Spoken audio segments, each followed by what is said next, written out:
नमस्कार, times of Swaraj में आप सबों का स्वागत है। मैं हूं संतोष सिंह और आज हम टाइम्स ऑफ स्वराज में बात कर रहे हैं अनुभव भी कोई चीज़ होती है, एक्सपीरियंस। मैंने आपको कहा था कि लैंड फॉर जॉब मामले में लालू परिवार को फिलहाल कुछ भी नहीं होने वाला है। जमानत उन्हें मिलना है, मिलना है, मिलना है। जमानत उन्हें मिल गया। अब अगली सुनवाई होनी है, लेकिन समस्या जमानत नहीं है और ना ही जमानत को लेकर जो माहौल बनाने की कोशिश हुई उसके पीछे कोई तथ्य था।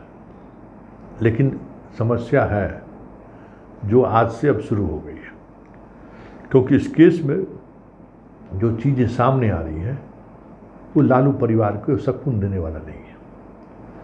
अब अगली तारीख में इसका एक प्रोसेस समझ लीजिए। अगली तारीख में चार्ज फ्रेम होगा और जब चार्ज फ्रेम होगा तो आप उस चार्ज फ्रेम के खिलाफ कोर्ट में अपनी दलील दे सकते हैं कि नहीं, हम पर गलत चार्ज फ्रेम किया गया, हम पर जो आरोप लगाया गया है वो आरोप पूरी तौर पर गलत है। और जो तेजस्वी कह रहे हैं, स्वाभाविक तौर पर जिस दौर में 4 से 9 के बीच ये सारी चीज़ें हुई हैं, उस दौर में वो स्कूल के छात्र थे, क्रिकेट खेलते थे, स्कूल आते थे, जाते थे। उनका इस केस से क्या वास्ता हो? ये तो वाकई तौर पे इनका ये कहना महत्वपूर्ण तो है। तो ज़रा पहले सुनिए, कोर्ट से बाहर आने के बाद, जब जमानत से छुटकर जब बाहर आए हैं, तो वो क्या कह रहे हैं।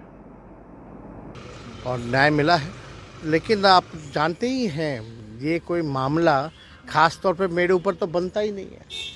मेरा तो दूर दराज से रेलवे से कोई लेना देना नहीं। उस समय तो हम पढ़ाई करते थे आर के पुरम में, क्रिकेट खेला करते थे, तो उससे कोई मेरा मतलब नहीं। राजनीतिक पॉलिटिकल वेंडेटा के तहत ये सारी चीज़ें हो रही हैं। और आज भी आप लोगों ने देखा है कि संजय सिंह जो है उनके यहाँ रेड पड़ा, कल पत्रकार जो हैं उनको ज़बरदस्ती जो है फंसाया जा रहा है। तो एक विंडिक्टिव एक पॉलिटिक्स जो है वो हो रहा है। आप सच बोलिएगा, जनता की बात कीजिएगा और जवाब चाहिएगा सत्ता पक्ष के लोगों से, तो ये कार्रवाई होती रही है। तो इसलिए हम सब लोग जो है निफिक्र हैं इस चीज़ को लेकर के। हम लोग भी जान रहे थे और आप लोगों को पता होना चाहिए कि कितनी बार हमने इस बात को दोहराया है कि जब हमारी सरकार बनी महागठबंधन की, 9 अगस्त को जो है पिछले साल ही बीजेपी को हम लोगों ने बाहर किया, उसी दिन हमने कह दिया था कि अब रेड छापे ये सारा चीज़ होगा। हालांकि चार्जशीट में नाम नहीं था, सप्लीमेंट्री चार्जशीट में नाम आया, लेकिन ये सब लोगों को पता था अगर आप भाजपा से लड़िएगा तो ये होना ही है, लेकिन अगर आप भाजपा के साथ जाइएगा तो आपके सारे केस मुकदमे दूर हो जाएंगे। तो आपने सुना कि वो क्या कह रहे हैं, लेकिन मुश्किलात तो है, क्योंकि इस केस का जो दूसरा पहलू है वो पहलू चारा घोटाला से भी मजबूत पहलू है और उसको साबित करने के लिए सीबीआई को गवाहों की फहरिस्त की ज़रूरत नहीं है। क्योंकि इस मामले में जो खबर आ रही है वो खबर ये है कि भोला यादव, जिनके सबसे विश्वसनीय हैं, वो भी सीबीआई के गवाह बनने का हामी भर दिया है। क्योंकि इस मामले में याद होगा भोला यादव जेल गए थे। इस मामले में और भी जो लोग गए हैं वो लोग वही लोग हैं जो किसी न किसी माध्यम से लालू परिवार के पास ज़मीन देने का काम किया था। कैसे तो मेरा ज़मीन है, हम किसी और को लिखे, किसी ने किसी और को लिखा, फिर अंत में वो लालू परिवार को लिख दिया गया। तो ये सारी चीज़ें जो है, इन चीज़ों का गवाह कहा जा रहा है कि भोला यादव बन गए। इसलिए ये एक ट्रस्ट की बात है और ये ट्रस्ट टूटता हुआ लालू परिवार को महसूस हो रहा है। इसलिए आनंद फानंद में भोला यादव को संस्कृत बोर्ड का चेयरमैन बनाया गया कि उनको कुछ ऐसा पद दे दिया जाए कि सीबीआई से उन्होंने जो वादा किया है उस वादे पर वो कायम नहीं रहे। ये देखना होगा। इसके अलावा दानापुर मंडल में जो 6 कर्मी काम कर रहे हैं, जिन्होंने अपनी ज़मीन किसी और को बेचा और वो बेचते बेचते लालू परिवार के पास आ गया है, वो सारे 6 के 6 सरकारी गवाह बन गए। मतलब हमने ज़मीन दिया और लालू जी ने हमें नौकरी दी है। और ये सारी चीज़ें ऐसी हैं जिनको प्रूफ करना वो लालू के वकील के लिए बहुत ही मुश्किल होगा। यही समस्या है, क्योंकि जैसे ही चार्ज फ्रेम होगा वो सारी चीज़ें सामने आएंगी। और सीबीआई के काम करने का ये तरीका रहा है, और किसी एजेंसी ये काम नहीं करती। अमूमन एक्यूज को इस तरीके से लाभ नहीं देती।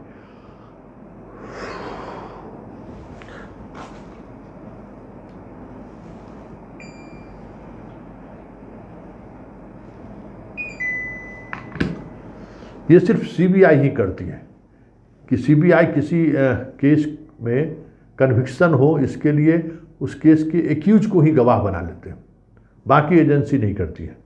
तो सीबीआई इस मामले में कामयाबी हासिल कर ली है कि लालू परिवार के करीबी भोला यादव और जिन जिन लोगों को नौकरी मिली है, वो बिहार में जो लोग हैं वो लोग सरकारी गवाह बन गए। और ऐसी स्थिति में लालू और लालू के परिवार की मुश्किलें बढ़ सकती हैं, क्योंकि वो सारी जो ज़मीनें अर्जित की गई हैं, जो कहा जाता है कि उसके बदले में उन्हें नौकरी दी गई है, वो सारी ज़मीन कहीं न कहीं किसी न किसी रूप में पूरे परिवार के बच्चों के बीच वितरित किया गया है। मतलब उस ज़मीन का लाभुक परिवार के सदस्य हैं। और अगर भोला यादव इस तरीके से कहा जा रहा है कि अगर वो चीज़ें अगर इस तरीके से चल रही है तो फिर मुश्किल हो सकता है। इसलिए लालू परिवार को जमानत समस्या नहीं था, जमानत पर छूटना कोई खबर नहीं है। खबर यह है कि चार्ज फ्रेम के लिए जो तारीख निर्धारित की गई है और चार्ज फ्रेम कराने में सीबीआई सफल रही, तो एमएलए एमपी कोर्ट में एसपीडी ट्रायल में सुनवाई का प्रावधान है। वर्तमान में राबड़ी देवी भी हैं और तेजस्वी यादव भी हैं। इस वजह से केस का एसपीडी ट्रायल होगा, और एसपीडी ट्रायल होगा तो जो गवाह की स्थिति है, चारा घोटाले जैसे सैकड़ों गवाह नहीं है, न सैकड़ों एक्यूज है। निश्चित तौर पे सीबीआई ने उन्हीं लोगों को गवाह बनाया है जो इस स्कैम की वजह से लाभुक हुए हैं। इस पूरे प्रक्रिया में सीबीआई उन्हीं को गवाह बनाया है जो लालू परिवार को ज़मीन लिखा है, और ज़मीन कैसे कैसे लालू परिवार के पास गया है, इस कड़ी में जो लोग भी शामिल हुए हैं वह उन्हीं लोगों को सीबीआई ने गवाह बनाया है। साथ ही जो रजिस्ट्री की प्रक्रिया अपनाई गई है, वो प्रक्रिया कैसे पैसे का भुगतान होते हुए वो संपत्ति लालू परिवार तक पहुंचा है, ये सारी चीज़ें कि जो प्रोसेस है, इस प्रोसेस में जितने लोग शामिल हैं, सीबीआई उन्हीं लोगों को गवाह बनाई है। और तमाम ऐसे अभियुक्त जिनकी नौकरी चली जानी चाहिए, जिन्हें जेल के सलाखों के अंदर में होना चाहिए, वो तमाम एक्यूज इस केस के गवाह बने हुए हैं। और गवाही को लेकर जो प्रोसेस सीबीआई ने अपनाई है, वो प्रोसेस ऐसा अपना रही है कि 1 सप्ताह के अंदर जितने भी उसके इस तरीके के गवाह हैं उनको कोर्ट में प्रोड्यूस कर दिया। इसलिए तैयारी उस स्तर पर चल रही है। लेकिन चार्ज फ्रेम को लेकर तेजस्वी का जो तर्क है, उस तर्क पे वो सुप्रीम कोर्ट तक जा सकते हैं। इतना उनको हमें लगता है कि कानूनन प्रावधान है कि उस केस में वो सुप्रीम कोर्ट तक जा सकते हैं, और उस दौरान उन्हें जो लाभ मिल जाए, समय का लाभ मिल जाए, और अगर चार्ज फ्रेम उनके खिलाफ नहीं होता है तो वो पूरी तौर पर बाहर हो जाएंगे। क्योंकि तेजस्वी यादव को पूरे मामले में चार्जशीट दाखिल करने के बाद सप्लीमेंट्री चार्जशीट दाखिल किया गया, और सप्लीमेंट्री चार्जशीट में तेजस्वी यादव के नाम को शामिल किया गया है। इसलिए जो चीज़ें चल रही हैं, वो चीज़ें जो दिख रही है और जो प्रक्रियाएं चल रही हैं, वो दोनों लालू परिवार को सुकून देने वाला नहीं है। फिलहाल कुछ ऐसा ही चल रहा है। देखिए, लीगल जो एक्सपर्ट हैं, जो लीगल जानकार हैं, उनका कहना है कि अब लालू परिवार की तरफ से किस तरीके से वकील जिरह करते हैं, बहस करते हैं, वो मामला 2024 तक खींचते हैं या फिर बीच में ही ये मामला जजमेंट के स्तर तक पहुंच जाती है। क्योंकि सीबीआई की कोशिश यही है कि ये मामला जल्द से जल्द जजमेंट के स्तर पर पहुंच जाए।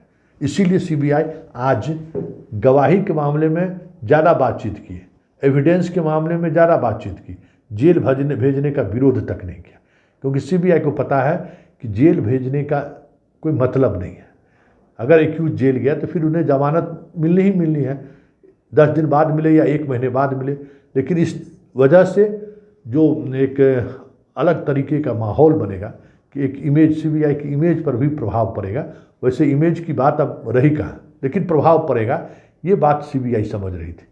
इसलिए जेल भेजने के बजाय जिनको जेल उन्होंने लोगों को भेजा जिनको उन लोगों ने गवाह बनाया।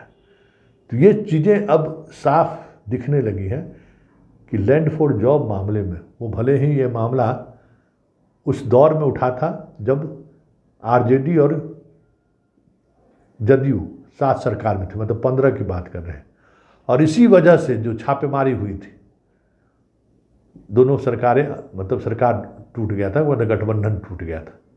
नीतीश कुमार इस मामले में काफ़ी दाव पेच के बाद इन चीज़ों को उन्होंने निर्णय लिया था कि भाई इस मामले में, भ्रष्टाचार के मामले में मेरा 0 टॉलरेंस है, हम साथ नहीं रह सकते। और स्वाभाविक तौर पर इस मामले के उजागर करने में भी ललन सिंह जैसे लोगों का ही हाथ है। लेकिन एविडेंस है, चारा घोटाला से मजबूत एविडेंस है। ऐसे में लालू परिवार को आने वाले समय में फिलहाल जो राहत आपको दिख रही है, वो राहत ज़्यादा दिनों के लिए नहीं है, क्योंकि जिस तरीके से सीबीआई आगे बढ़ रही है, परेशानी तो बढ़नी तय है, लालू परिवार की परेशानी। और इस बार तो पूरा लालू परिवार इस केस में लिपटा दिया गया है। कहते हैं ना लपटाना, पूरे परिवार को उसने लपाई। कई बहनें इस केस में शामिल हो गई हैं, वो एक्यूज हो गई है, क्योंकि वो लाभुक की सूची में।